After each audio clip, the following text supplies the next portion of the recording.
According to the Bible, all evil proceeds from the heart of man, the devil, the liar, etc. Here is the root of sin for which Christ died, a first principle, a fundamental.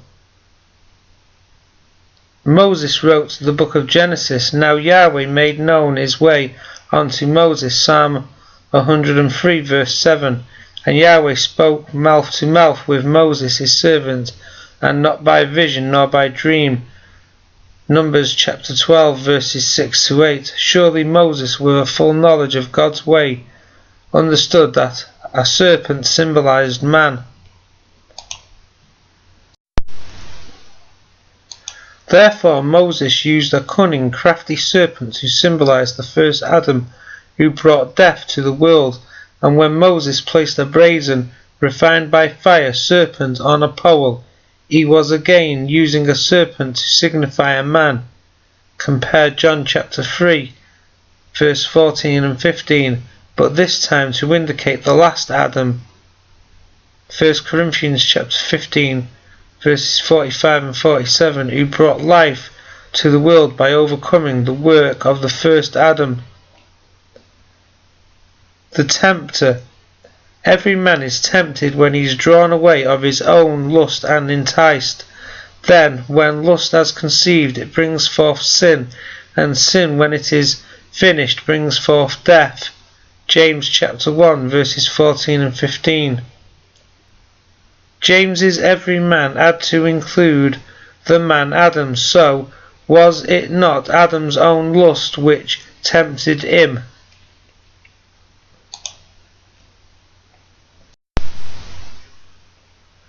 The first devil. The devil sinned from the beginning. First letter of John chapter 3 and verse 8. By one man sin entered the world, and death by sin. Romans chapter 5 and verse 12. And again, by one man's offence death reigned by one. Romans chapter 5 and verse 17 and 19. However, sin is not imputed where there is no law. Romans chapter 5 and verse 13. For where no law is, there is no transgression. Romans chapter 4 and verse 15. So it is written, sin is the transgression of the law. 1 John chapter 3 verse 4. The devil must have had a law to transgress in order to sin.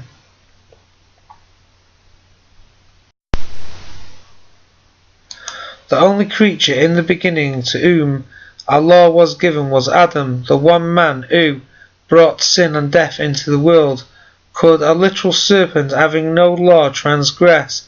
Therefore was not Adam the first devil?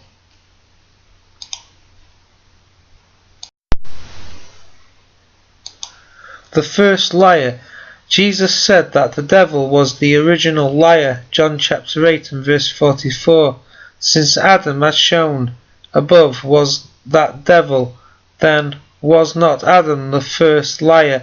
Jesus also said that those things which proceed out of the mouth come forth out of the heart. Matthew chapter 15 verse 18. For out of the heart proceed evil thoughts. When such thoughts are spoken, they are signified by the Spirit as the poison of a serpent.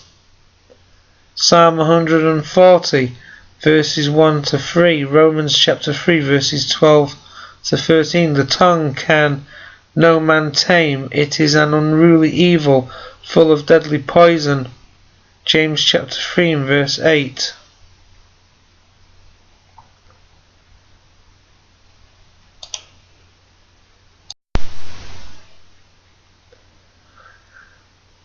Thus a man who is a devil, Satan, liar, is called a serpent. Both Jesus and John the Baptist used this designation, O generation of vipers, and applied it to the unbelieving Jews, whom Jesus said were the children of the original devil. Was not Adam the forefather of these Jews?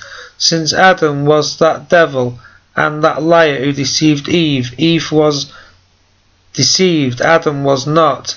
1 Timothy chapter 2 verse 14, with words that prove to be as fatal as the venom of a serpent.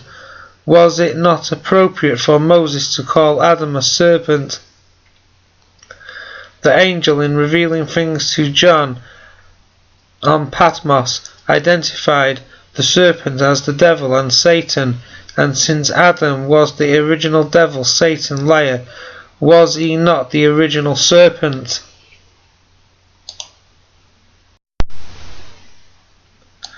God's way. God will do nothing but reveal his secret unto his servants, the prophets. Nowhere do we find where God had revealed to Moses or any of his prophets that he created a literal serpent for lying to Eve.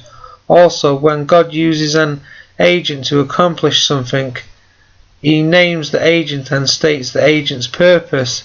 Here again, God says nothing about appointing a literal serpent to tempt Eve through deception. God tempts no man. James chapter 1 and verse 13.